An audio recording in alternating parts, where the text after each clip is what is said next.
Okay lang, okay na ako. Okay na ako, umalis ka na dito.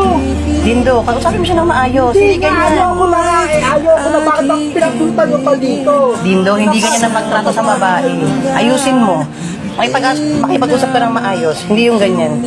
Kaya ako na nga dati gusto makipag-usap sa kanya. Tapos ngayon, ayoko na.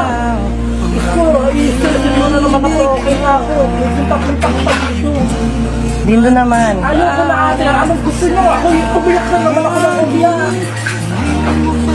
Makipag-usap ka lang ng maayos. Hindi yung ganyan. Ayoko na makipag-usap kasi ginawa ko na yan mo. Huwag mo siyang sigawan. Ako na nga yan mo. Huwag mo siyang sigawan, please. Medyo masaya na nakakapanood ko mo. Saka pupunta ka dito. Umalis ka na dito. Umalis ka na. Dindo, Na kailangan. Dindo, hindi ganyan. Hindi ko na nga sa kailangan. Umalis ka na. Alis na.